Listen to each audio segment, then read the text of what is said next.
Hello everyone, I'm Kerry Lee Harding and welcome today. But I'd like to introduce a very special uncle here, Uncle Raymond, to do a welcome to country for us today. Thank you, Uncle.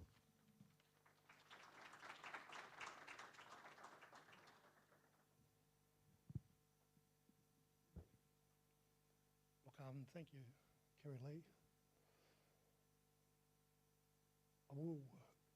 I think about the words and I ask questions before, obviously. So if I pause, it's not because I'm slow. I'm just thinking about my words as I go. But I always tell people that I'm just an uncle to my nieces and nephews. That space is over there, and I'll step into that when, the people who are older than me within my family have sort of gone on to their next life, So it's the same as with an elder. I'm just older, I tell people, and sort of that space is there as well, and obviously we embrace it when it embraces us, as Aboriginal people. So obviously I spoke a bit of English to you first, but I will introduce myself to Gadigal, my language, first and foremost. Yamangina Gamilaray Winninguda, Nodi Guwe Bruja Gunugunu Kamagudigu Gamilaray, Uwalarai, Hipai Kabikambo, Birol Galame. So for me to obviously come here to Gadigal and do welcomes on someone else's land, Uncle Alan and Aunt Joan have given us permission to do that, and it's a great responsibility that has been bestowed upon us. And I don't talk about authority and stuff like that, I talk about governance, and governance within our homes, how we carry ourselves outside of the house, whatever space we go into.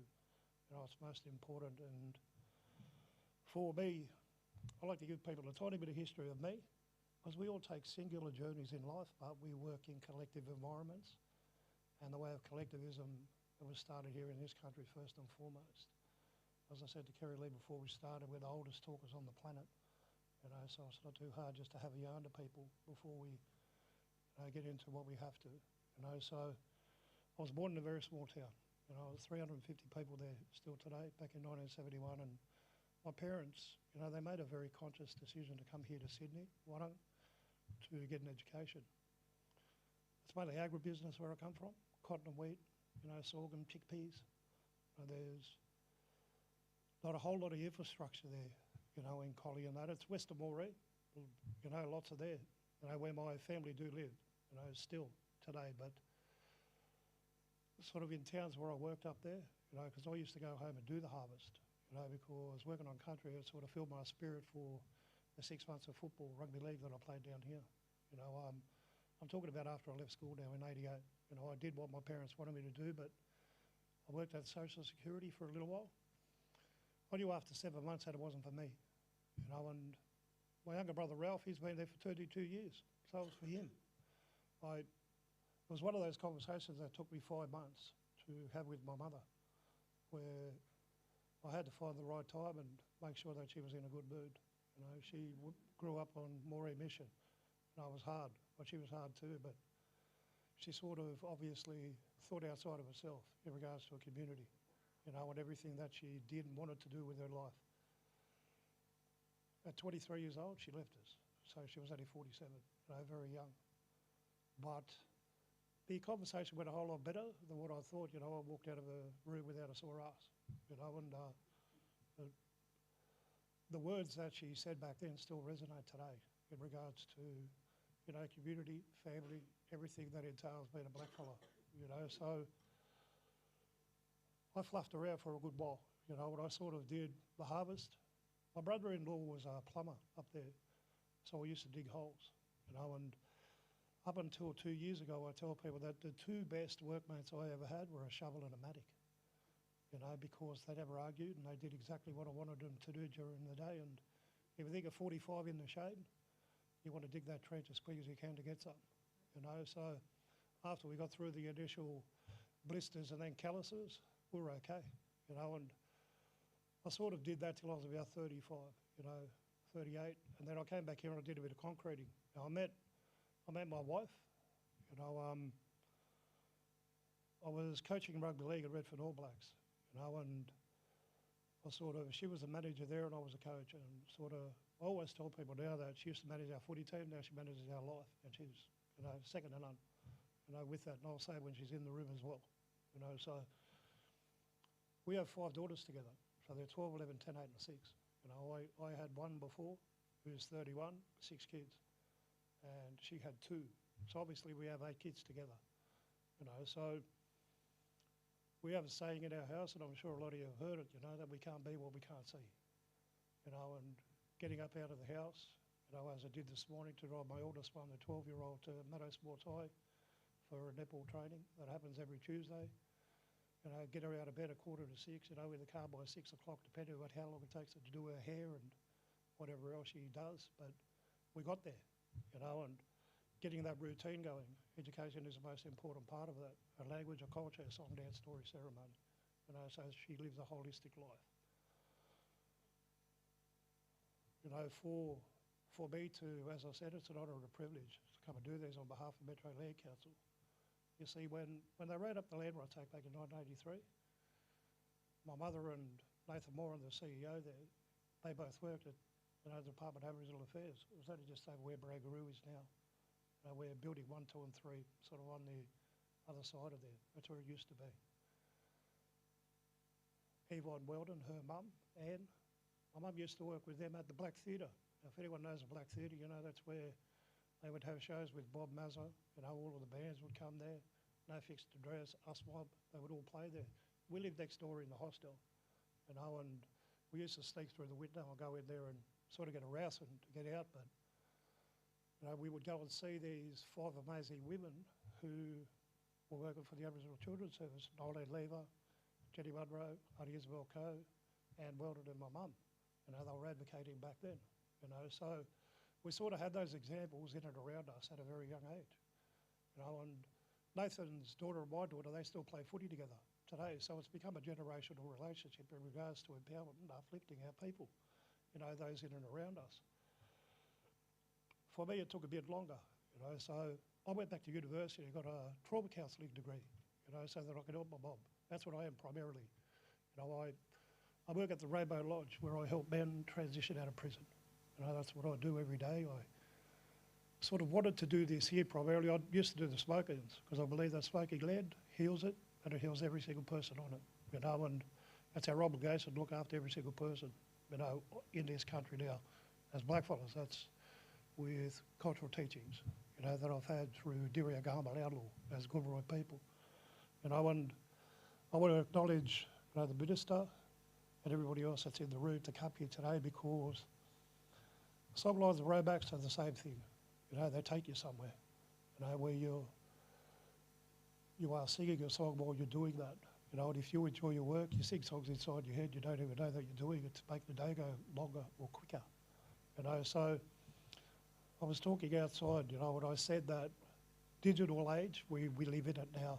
Infrastructure is one of the most important parts for rural and remote communities. They need it, you know, so they can not only survive but thrive.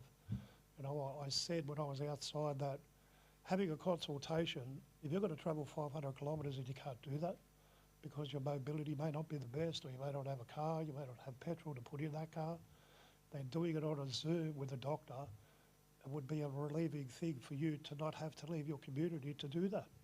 You know, so I think this, being in the embryonic stage, you know, when we're ancestors, so I'm talking 5 generations down the track, when our people look at us and they think of what did they do or leave for us, and what were those people doing in that room, you know, when they launched it,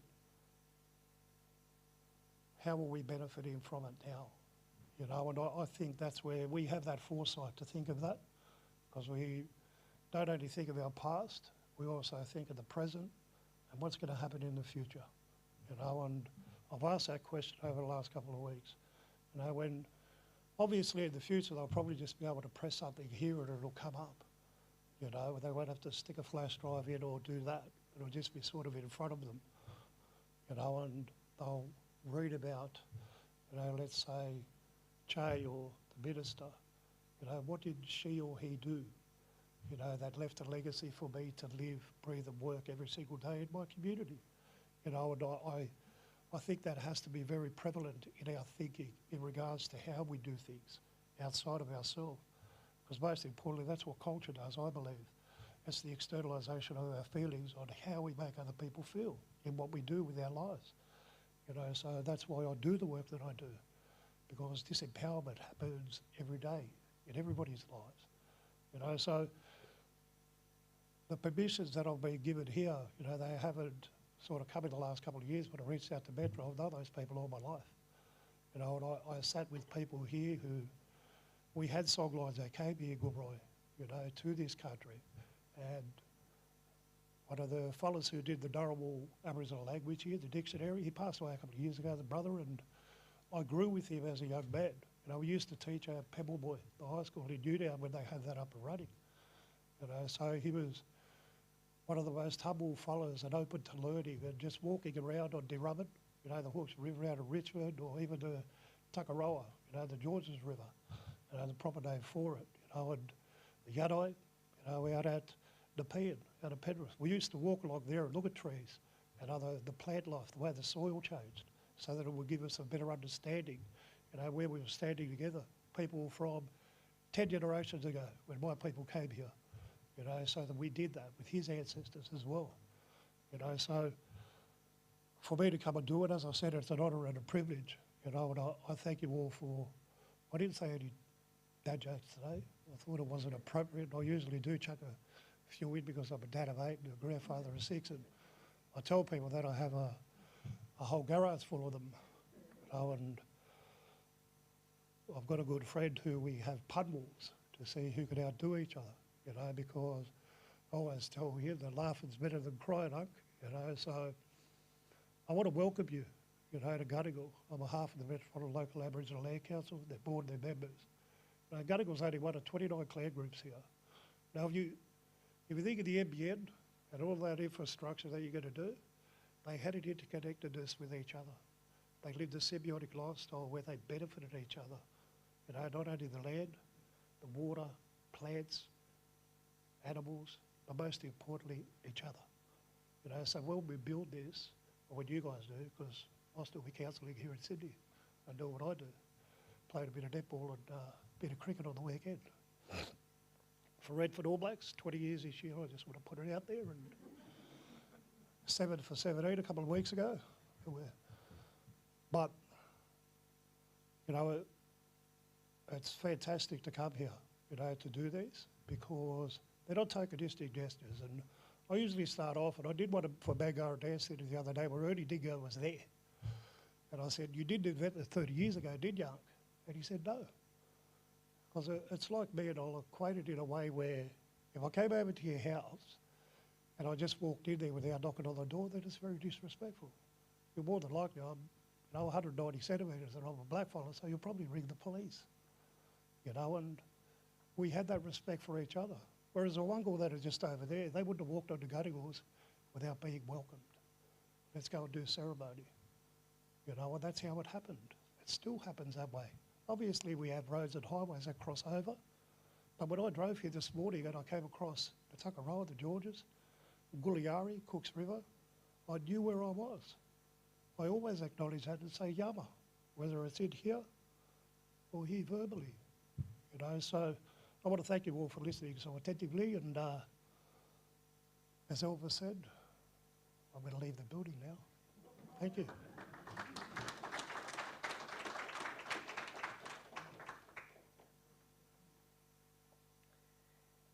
Thank you very much, Uncle Raymond, for that. It was just lovely. Hard act to follow, right? All right. I would also like to acknowledge the traditional custodians of the lands which we all come and gather on today, the Gadigal of the Eora Nation, and pay my respects to elders, both past, present, and all First Nations people attending here today. As I said earlier, my name is Kerry Lee Harding, and I would also like to thank the First Nations Digital Inclusion Advisory Group. Thank you for inviting me to be your MC today to the launch of their roadmap. And I would also like to thank the Honourable Michelle Rowland, Minister for Communications, for her advocacy and her work in improving First Nations outcomes. The roadmap is an important milestone as it provides a First Nations perspective. It both invites and provides a guide for government, industry, and all of Australia to take a shared journey with the oldest continuous culture on Earth. and to close the gap on digital inclusion.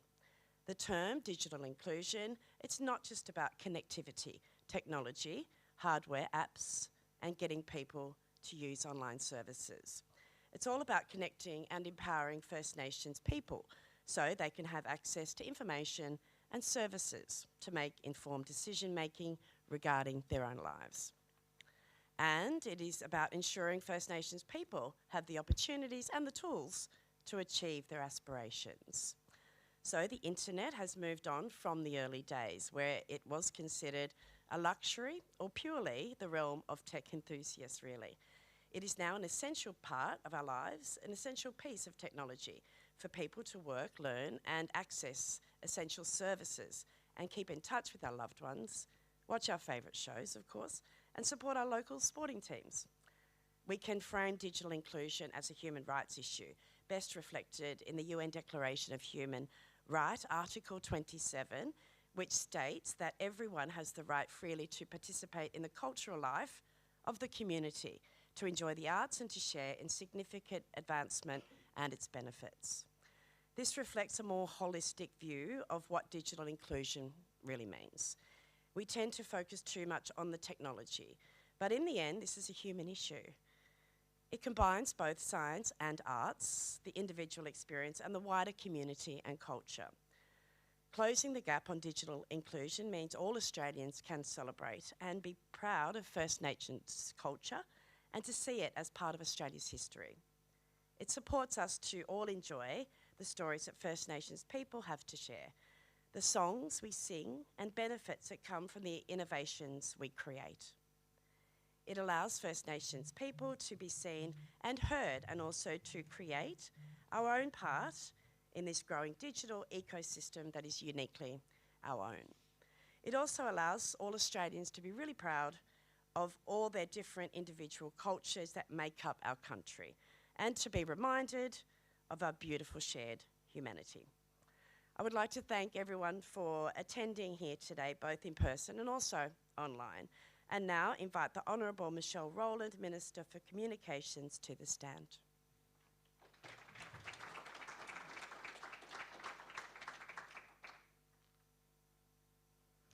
Good morning, everyone. Thank you very much for being here. Thank you so much to Uncle for giving us that welcome.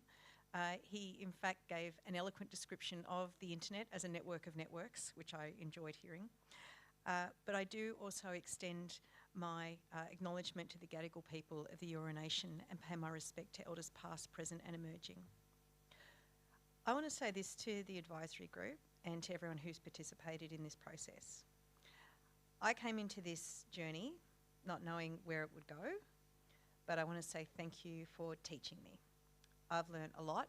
I've been to places and met people I never knew I was going to meet.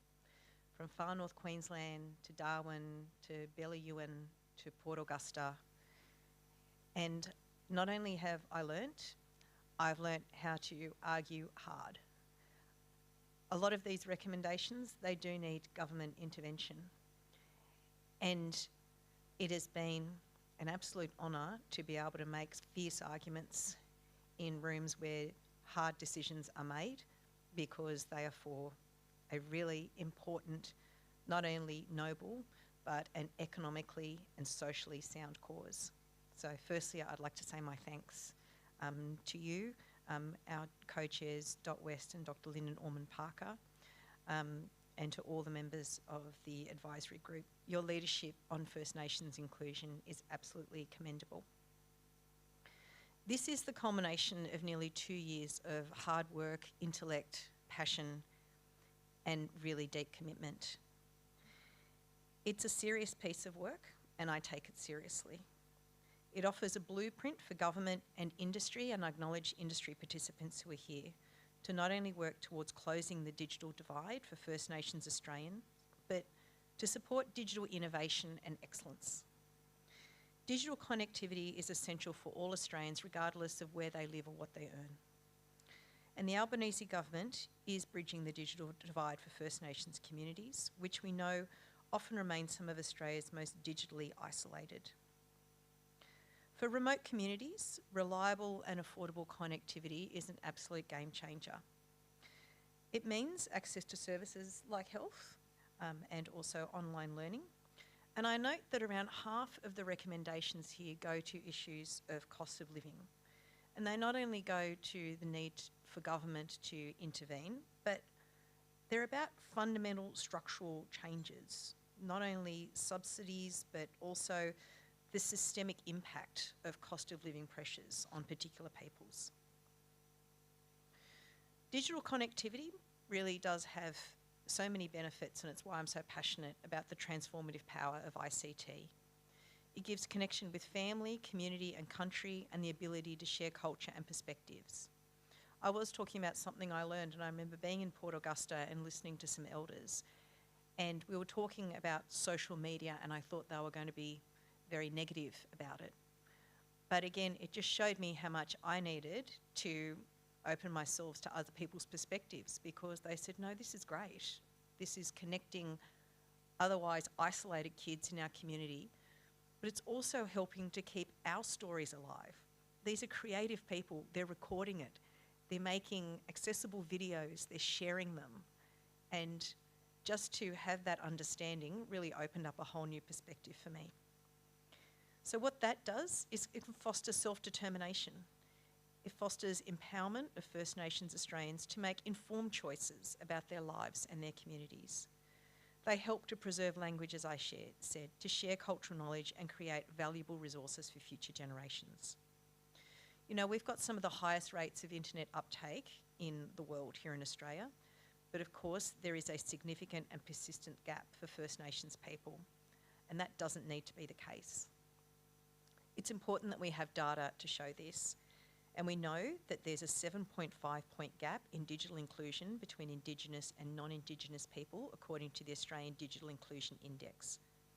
And that gap becomes even more stark when we consider geographic factors.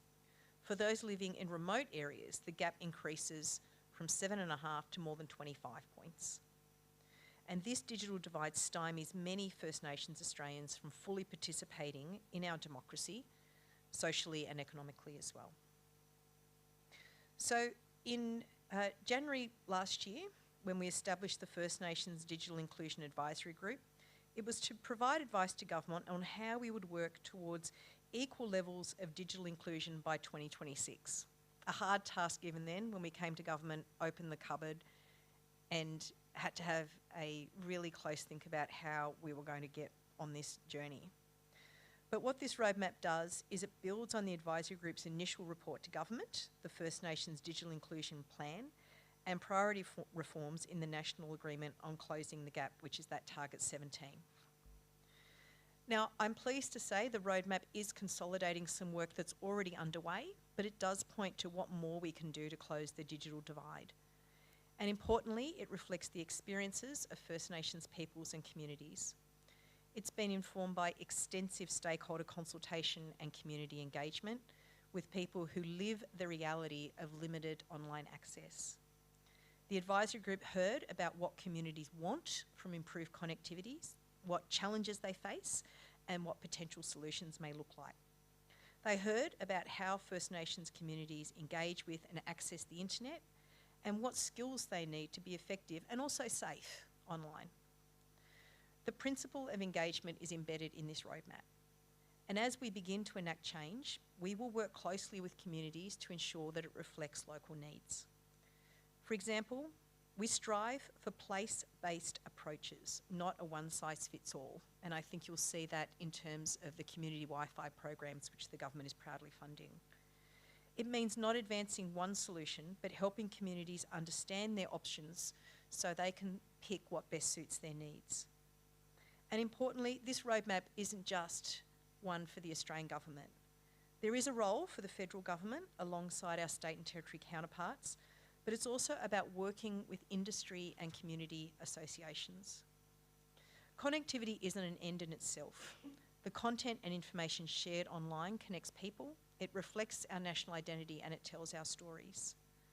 The roadmap points to the importance of information sharing, particularly through First Nations media and broadcasting, including community broadcasting, which provides an important platform for connection to culture and language.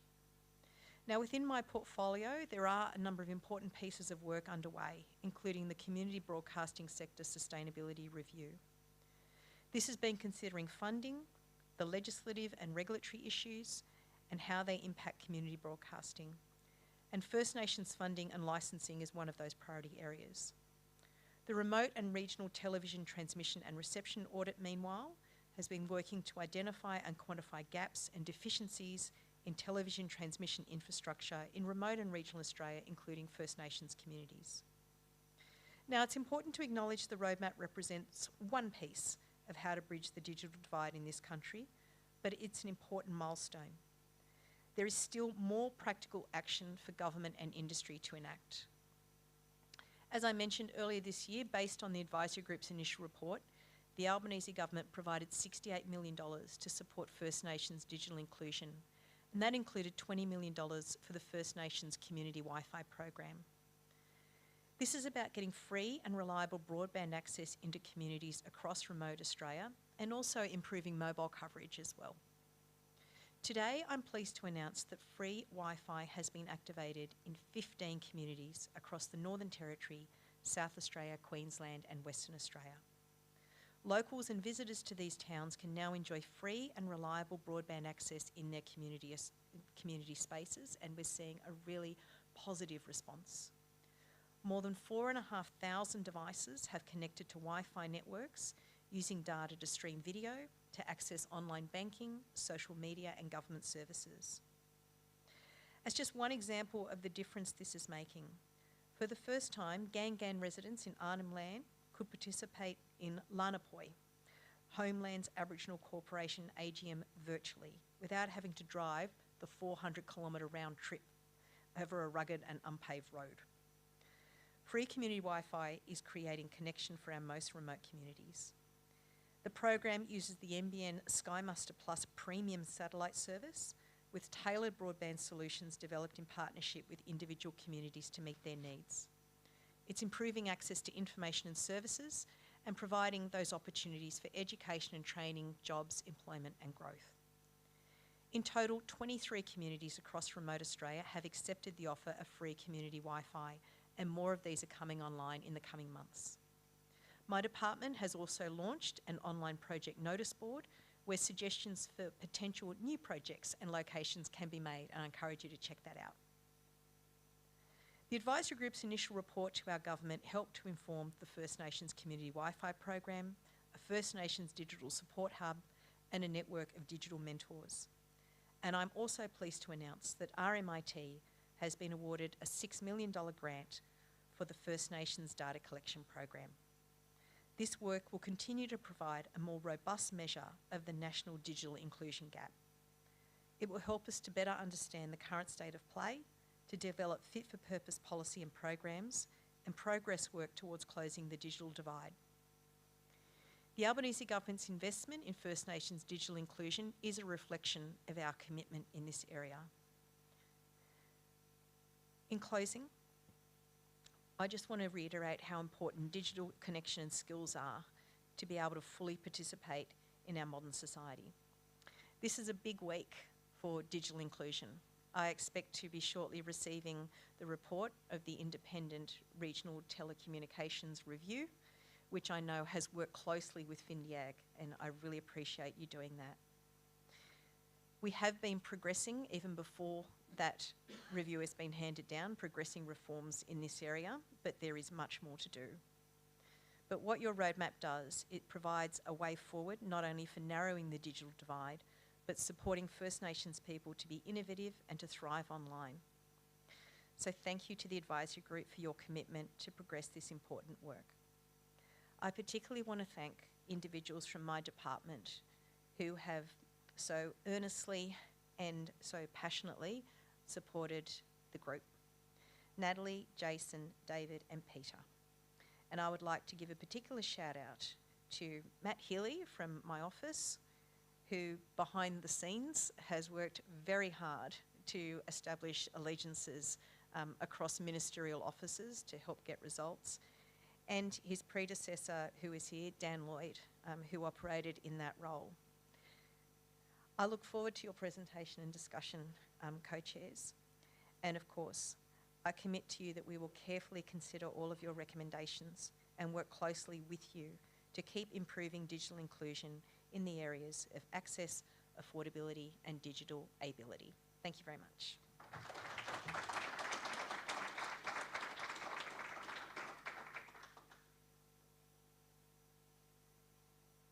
And thank you, Minister Rowland, for your words today.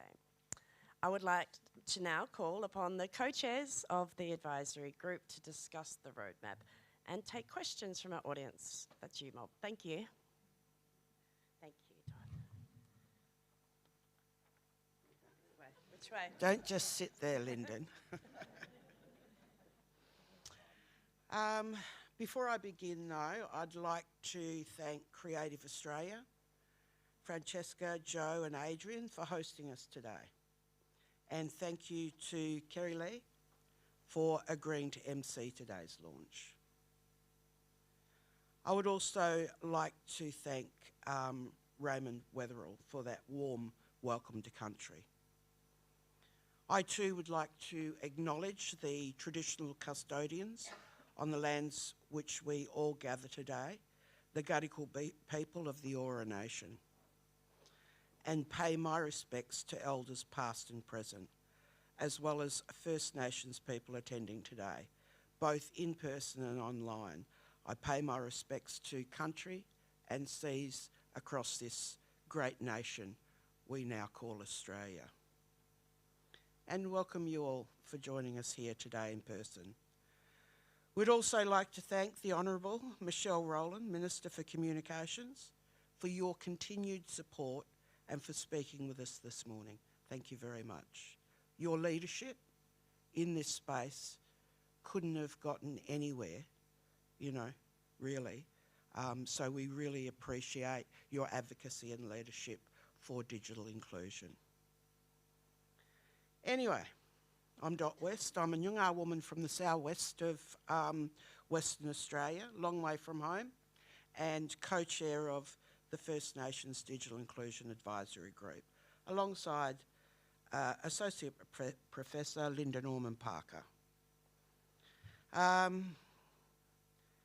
like to take the opportunity to thank my fellow advisory group members, Heron Loban, Professor Bronwyn Carlson, Talia Ilu, Naomi Moran, and expert panel members, Lauren Ganley, Shay Cockatoo Collins, Sam DeMarco, Daniel Featherstone, Neil Turner, Ellie Rennie, Dan Lloyd, Cheryl Bailey, Gillian Mailman and Scott Winch. It's taken all of us to get to where we are today. And it's been a really big slog, but it's been wonderful work. Because today we're really excited to officially launch our roadmap, which we have been developing for nearly 2 years on a somewhat corrugated road. The roadmap builds upon our initial report, the First Nations Digital Inclusion Plan 2023 to 2026, and the priority reforms outlined in the National Agreement on Closing the Gap. It's also informed by what we have heard from community, media and broadcasters, and representatives from government and industry. We thank you all for your time, input and submissions. First, I'd like to say a bit more about the advisory group, a bit of our history and our purpose. We've met with many of you before, but for those who may not be aware, the First Nations Digital Inclusion Advisory Group was established by the Australian Government in January 2023. The advisory group's purpose is to provide advice to the Australian Government on ways to achieve Target 17 of the National Agreement on Closing the Gap, which aims for equal levels of digital inclusion by 2026. The National Agreement on Closing the Gap Target 17 and Outcome 17 highlights the growing importance the internet has played in our everyday lives. Outcome 17 is about our people having access to information and services to enable participation in informed decision making regarding our own lives. It's the empowerment tool. It's the self-determination tool for our people. It's our strong view that digital inclusion should be considered a human right. Connectivity is no longer a luxury but a lifeline for working, learning, keeping in touch and accessing essential services for all Australians. In fact, communication tools, whether they be terrestrial or digital or even broadcasted, should be considered an essential service, like water, power, housing. It is an essential service. So for First Nations Australians, particularly those in remote communities, low levels of digital inclusion continue to impact our social, cultural and economic opportunities and well-being. Digital inclusion is never about forcing people online.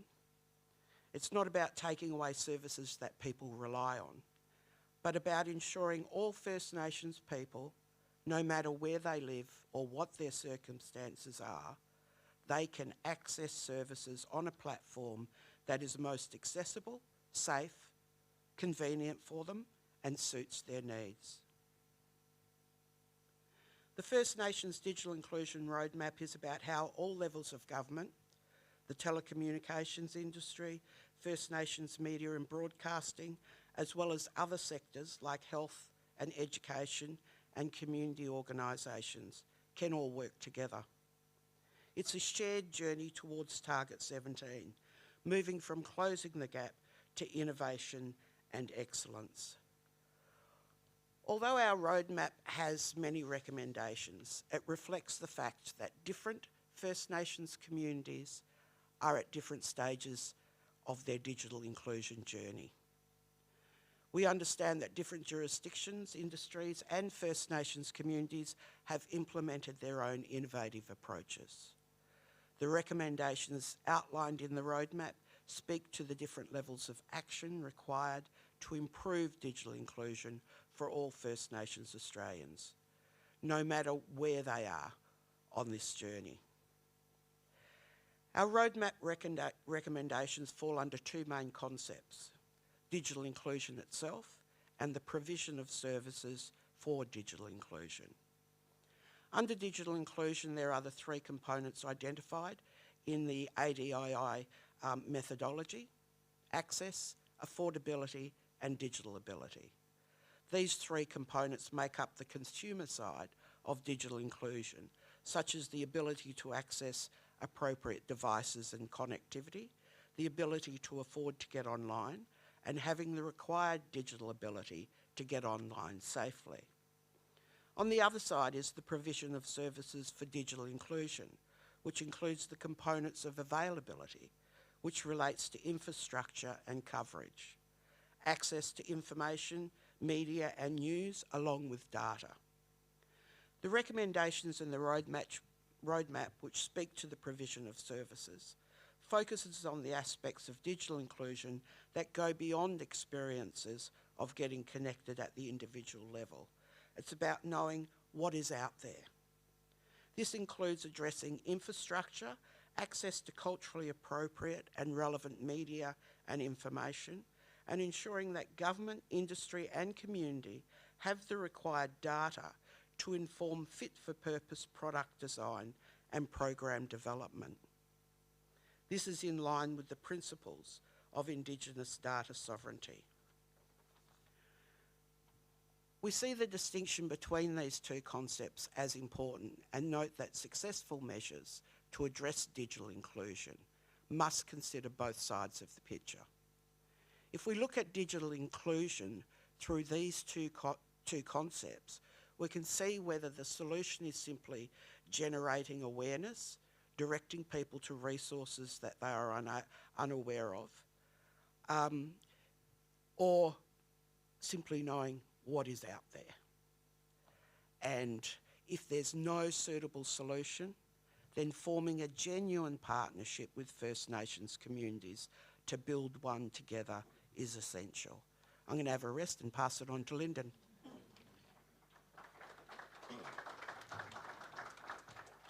Thanks, Dot.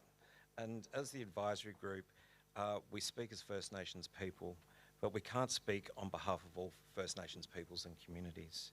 Our roadmap reflects what we have heard from communities, such as the relationship between access to telecommunications and safety on remote roads and open waters. We've heard about the concerns around device sharing and the two-factor authentication process. We've heard very positive stories about improved access to the internet and the benefits it can deliver. We've also heard about the importance of community-led digital inclusion solutions. Feedback on the appropriate communications material from telcos and providers found that sometimes this isn't done in a way that's really appropriate for First Nations people. We've also heard that for us to move together in closing the gap, there does need to be an acknowledgement and appreciation of the diversity within First Nations cultures and communities and the lands and waters on which we live. Working in partnership with First Nations community also means ensuring that funding is long-term and flexible. It can often be a learning experience for everyone, including government, industry and the community itself.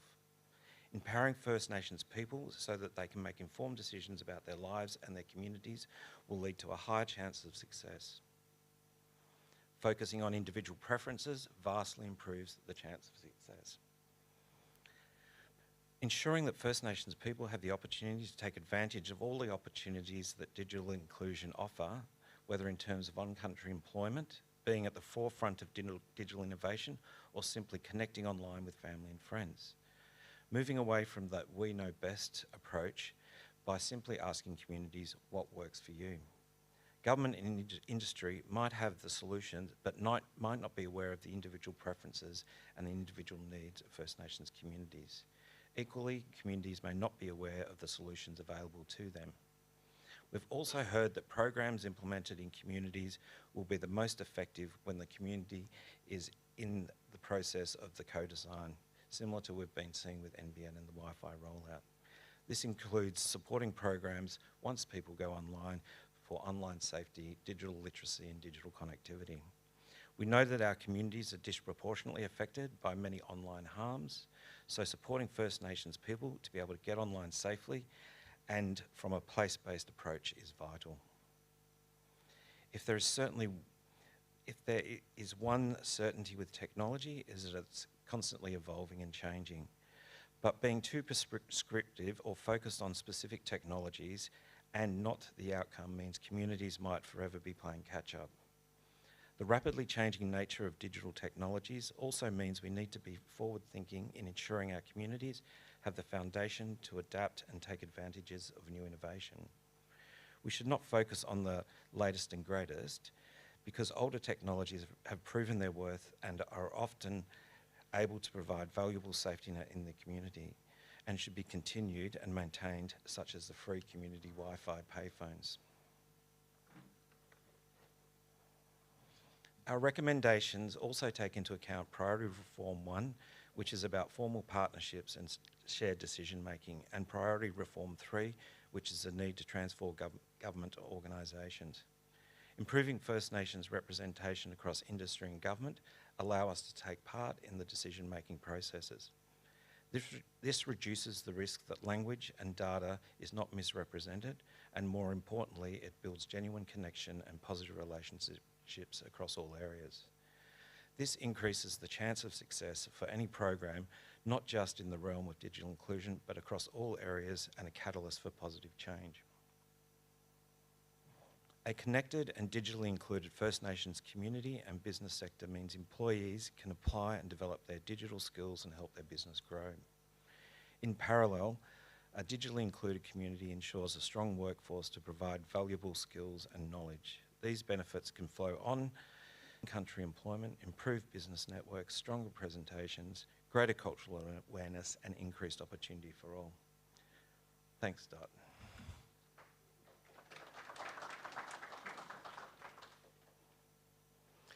But before we finish, you know me, always got to say something about our deadly media.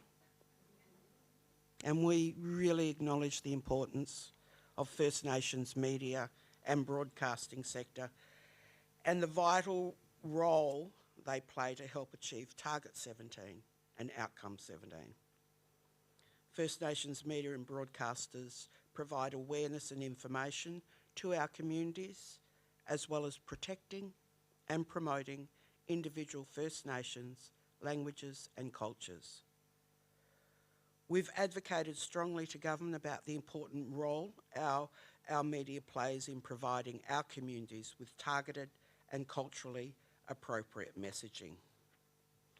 While the roadmap does include specific recommendations aimed at the media and broadcasting sector, considerations around the sector are woven into many other recommendations. This includes encouraging governments and industry to use the First Nations media and broadcasting sector for their communications to community. Now that we've released the roadmap, yes, it's released now, our work in 2025 will focus on continuing to engage with industry, government and communities on the recommendations outlined in this roadmap and how these can be progressed further. We'll also continue to engage with government, industry and communities and advise on the delivery and rollout of the First Nations digital inclusion programs that were announced in the government's 24-25 budget. This includes the rollout of community Wi-Fi, the establishment of a First Nations digital support hub and network of digital mentors, and the increased national data collection on First Nations digital inclusion. The First Nations Digital Inclusion Roadmap 2026 and beyond has 30 recommendations, each one providing an immediate, medium and long-term focus. We as First Nations people want the choice to get off that corrugated road and onto the digital superhighway. But to do this, it will take all of us, governments across all jurisdictions, industry and the non-government sector, to work in a true collaboration with our communities to implement all 30 recommendations. Digital inclusion is a human right. It is an essential service for all Australians, and it is all our responsibilities to make sure no one gets left behind on this digital journey. I would like to take the opportunity to thank and acknowledge the support, again, of the Minister, thank you, and her office, including Matt Healy. Thank you, Matt, for your behind the work shuffling between the different ministers. And also NIAA office with Lawrence Wilson. I'd also like to acknowledge the dedication and commitment of our expert panel and the work of our advisory group members. It would not have been possible to launch this roadmap without them and the collaboration we've enjoyed with the tireless dedication and effort of our Secretariat. These people like to remain in the background, but the support and teamwork they've given the advisory group and expert panel deserves a mention. So thank you, Lisa Lawrence, Jason Ashurst, Nat Peters-Jones, Andy Doe, Ali Keel, Robert Cleary, Peter Lee, David Lee, Verity Russell and Karina Martin. They have all truly been amazing, and it is testament of how we can work collaboratively together to reach our goal. And if an advisory group with an expert panel and the Secretariat can work collaboratively together to reach this roadmap, surely industry, all of government and the community sector can also do that as well and work in partnership with our communities. I'd also like to thank our MC, Kerry Lee Harding from NITV Radio. With not even a day's notice, barely a day's notice, yesterday afternoon, actually, she got asked to do this job, and I understand she jumped at it. And the reason being is because John Paul Janke, who was going to MC for us, actually injured his ankle doing yoga. So go figure, you know. But can I just say thank you for your time this morning, and a special thank you to my co-chair Linda Norman Parker. We've been on this journey together, and we have had some corrugated road with some potholes, but we want to hit that digital superhighway real soon. Thank you.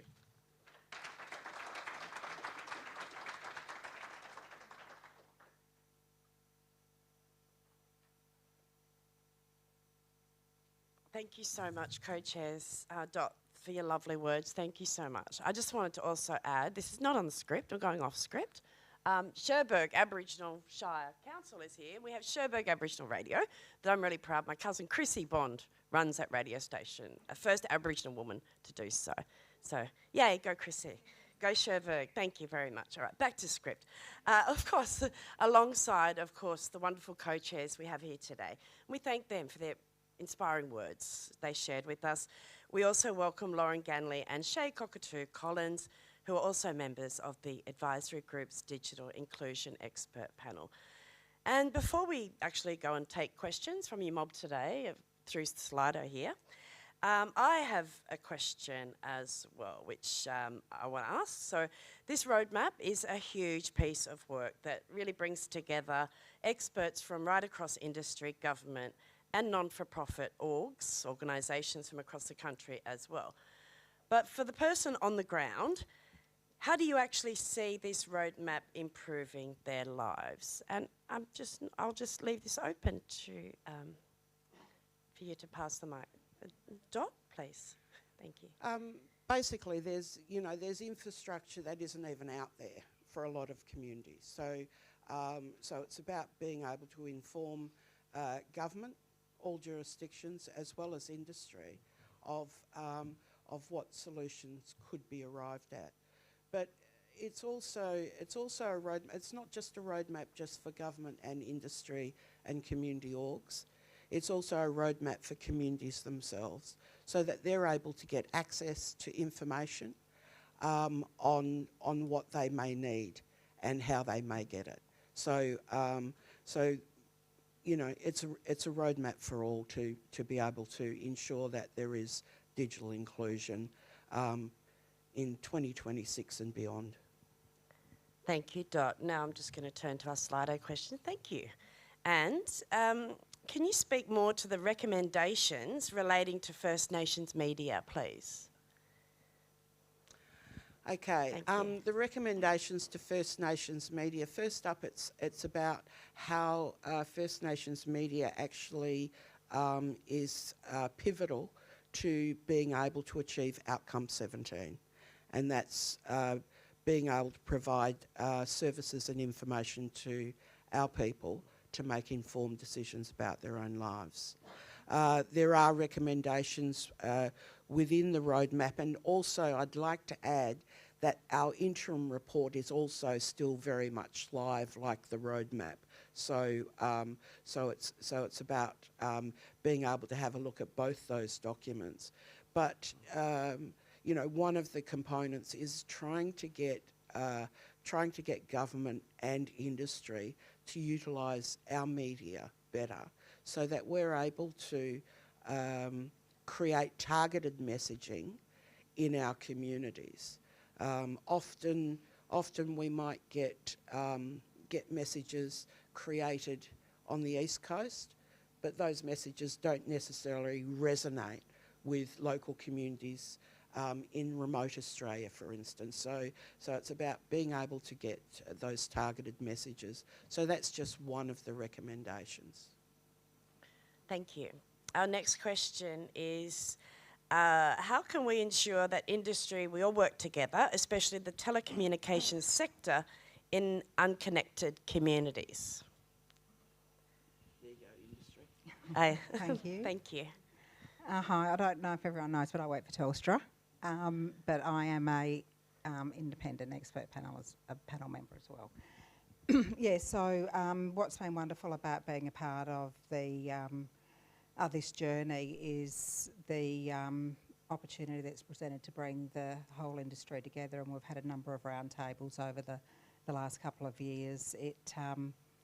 my NBN mate over there, we have travelled far and wide and remotely, and it's been really good for all of us to be thinking around why we're here. It's not because I work for Telstra or Shay works for NBN. It's because we want to make a difference for people who live in remote parts of Australia and for people who are digitally excluded. So thank you, Minister, this has been an awesome opportunity to bring us together and make sure we're all working together as we should be. Shay, you want to add? Oh, yeah.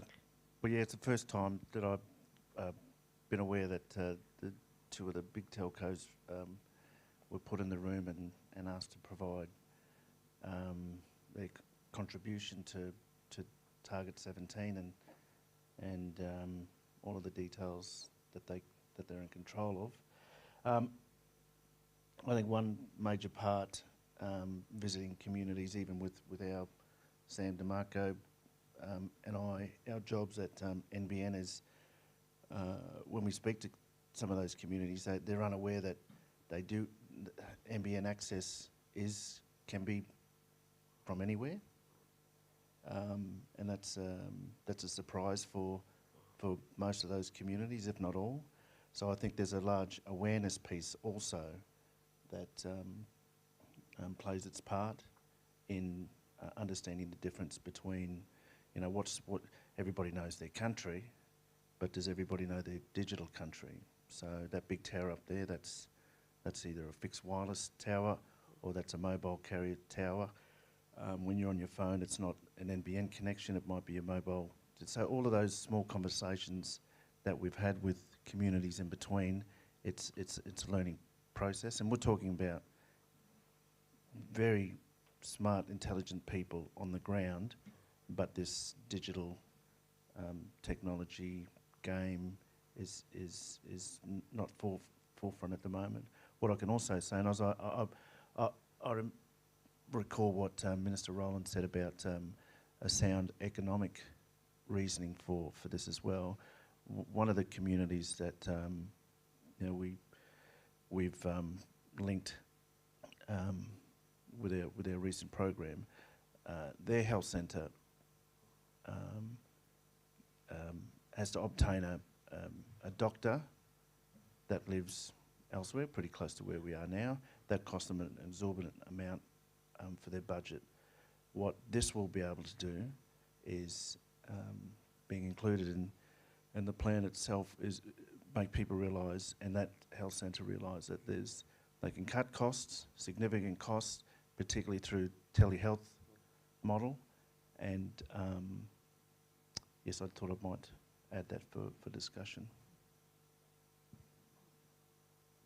Thank you very much for that, Shay Cockatoo But Collins. if I can Yes. just add, Please do, Dot. Yes. it's in terms of getting the telcos on board, as Lauren said, we have had some round tables with all the telcos, and it is also ensuring that they realise that they have a corporate responsibility in this country to support this digital divide.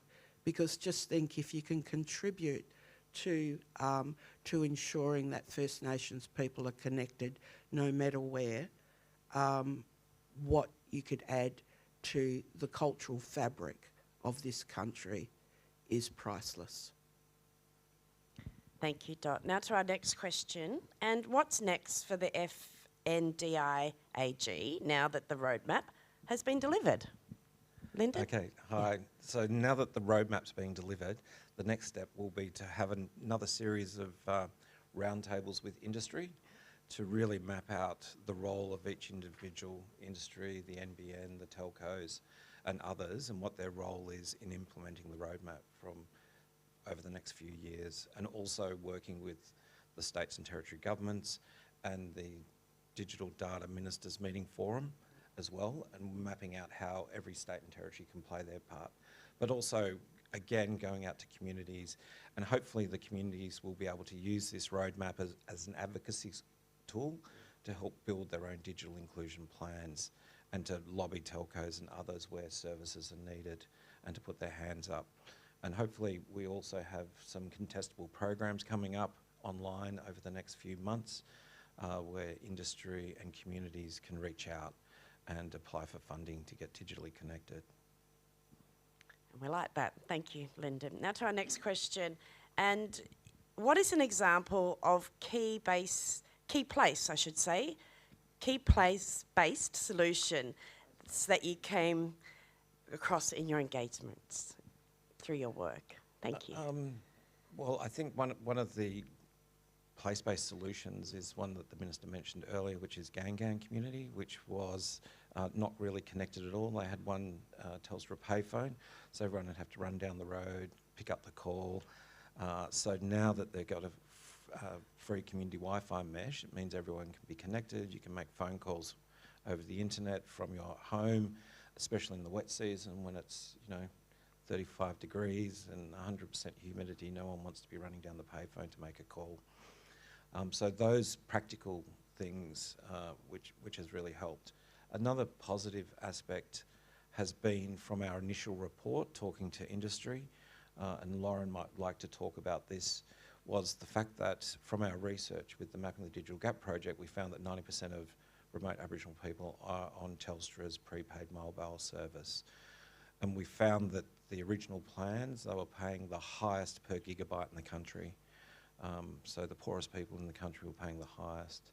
And really Telstra has listened to the research and the feedback from community and have developed a new community plan which has brought that cost down. So by doing these initial reports, engaging with industry, we've had some positive results. I mean, there's a long way to go, but it's had a positive result. Did you want to just... Yeah, thank you. So what was really good about the research from the Mapping the Digital Gap research that RMIT lead the Telstra Fund is to understand what the gap is to start with, and it was good to have the evidence. But I think what really stood out in creating this new plan was really listening to community, listening to stakeholders, and then we developed some trials. So we didn't sort of rush into a solution. We worked on trials for quite a while to understand what people's behaviour patterns were, and in using accessing the internet. And yeah, so we developed a plan which was launched at the end of October. It's been launched in 97 communities across Australia. It will carefully monitor and measure that it's getting the impact that we expect it to get, and just keep an eye on it, and hopefully it's delivering affordable access for people in remote Australia. So yeah, that's been a really big outcome. And as a Telstra employee, I had no idea what was involved in creating plans, but it's a big deal in platforms and billing systems. And so I want to thank Telstra for going the extra mile and doing that work. It was a big deal, and it was a good outcome, I think. And also just following on from that question about place-based solutions, it's about ensuring that community are empowered to make decisions on their own behalf, so that if they want the internet turned off on school nights at 9 o'clock or 10 o'clock, they have the power to be able to do that, rather than the service just running the whole time. So that's just one example of a place-based solution. Thank you very much. And we have a comment here. Thank you, Karen Patterson. Well done to the First Nations Digital Inclusion Advisory Group and Minister Rowland also, and look forward to reading the roadmap. Thank you, Karen, for that. Also, we go to our next question. What is a positive example of how digital technology is being used in remote communities across Australia? Yeah. There's quite a bit of work being done and recorded with on-country learning, also on-country work such as the rangers. So rangers are using a lot of technology, whether it's to map country, whether it's for research into marine life, all sorts of things. There's a big take-up of technology. There's a lot of people out there now with drones in remote communities that I've seen on TikTok and other social media, doing some wonderful work on, showing their country and doing some flash cinema photography and getting quite a few hits in that. So there's a lot of innovation coming our way, and once the kids are smart, once they get online and start using this technology, it's amazing some of the productions that they're coming up with. There's some wonderful examples. Thank you very much. And are you able to please talk about some of the challenges faced developing technical skills to help support First Nations communities?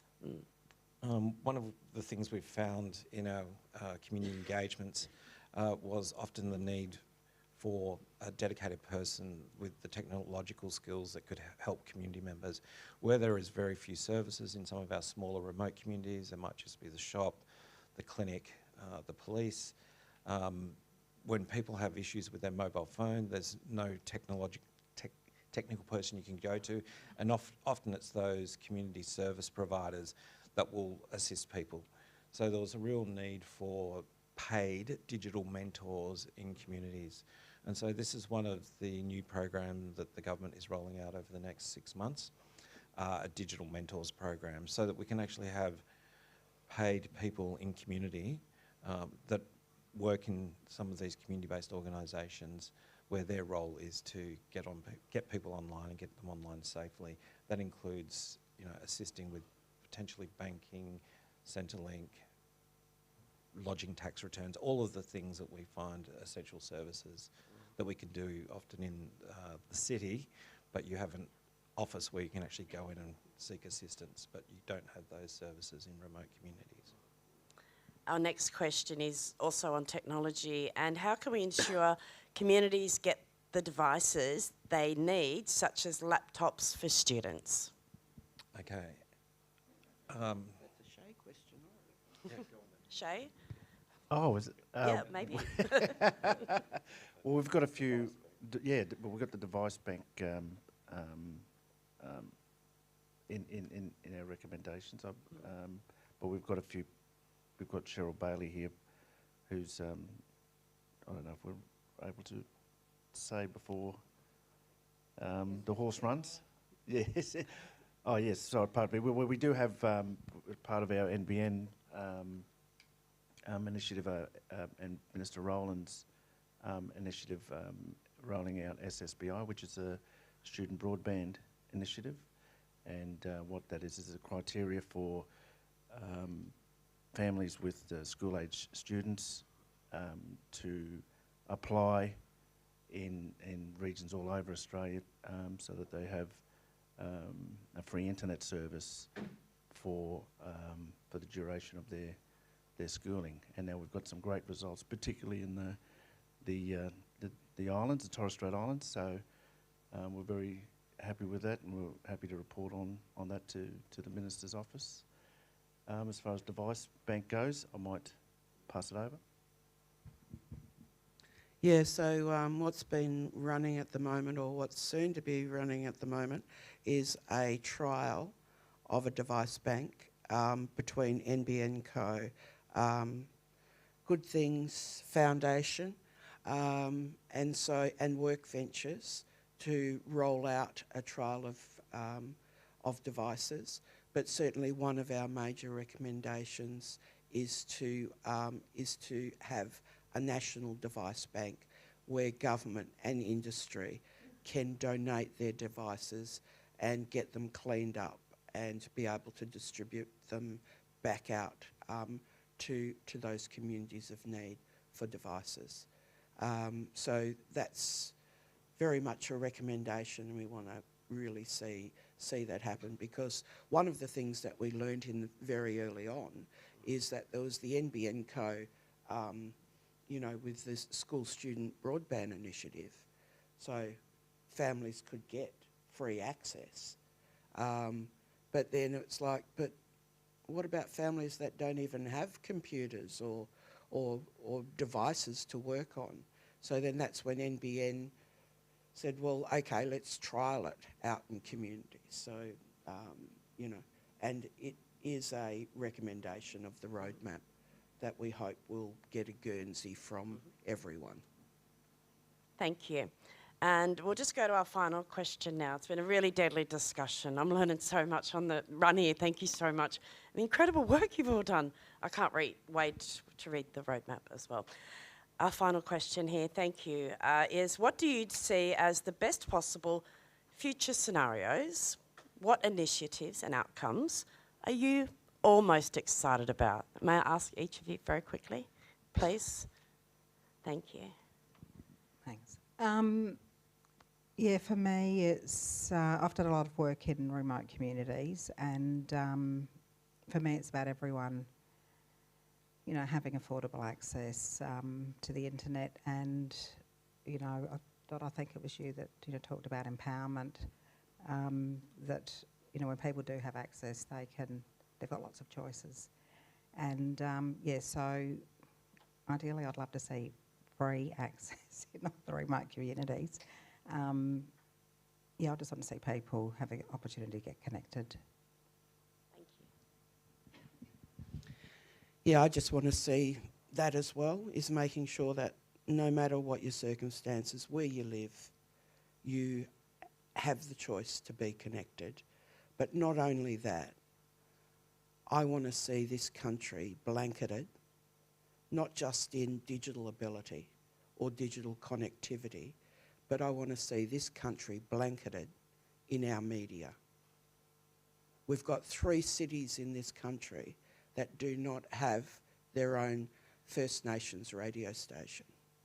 We have a lot of pockets all over this country where people do not get access to their own Aboriginal and Torres Strait Islander radio services. And I think we so very much need that. But not only the provision of those services, it's about being able to properly fund those services to be sustainable and to really grow and to help tell this country's oldest living culture, the world's oldest living culture, and to be, for the whole of Australia to be proud of that. And following on from that, I think you should have finished with that statement. No. Place. But what I'd like to see is no more mis-selling by the telcos.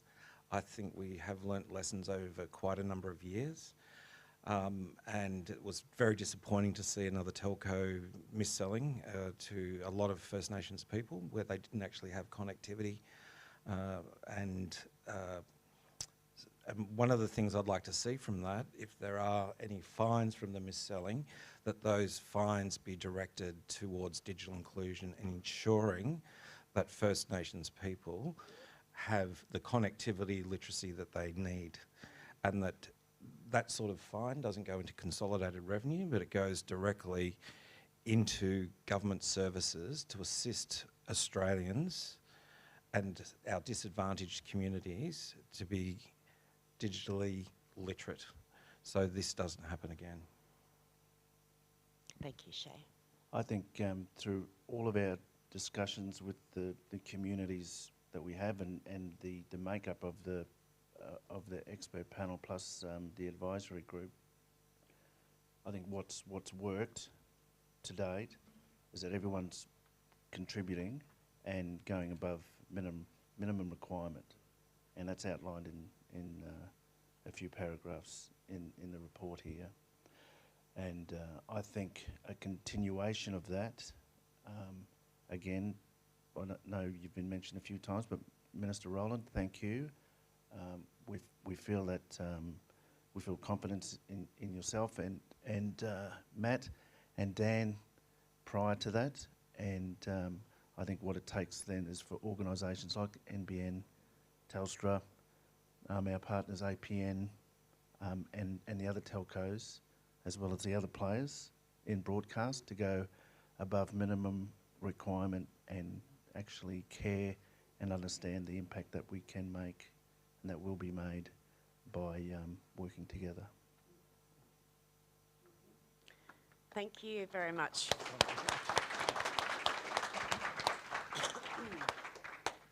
And as we all finish up here today, I would also like to again thank the advisory group and all of your incredibly hard work. Thank you very much. Also to the Minister, thank you, and all who are attending both in person here today and also to the mob online, thank you. And the roadmap and what we heard today also reflects why digital inclusion is so important for us all. Closing the gap on digital inclusion is achievable, and so many people, organisations and sectors have a role to play, a shared journey for all of us. Thank you.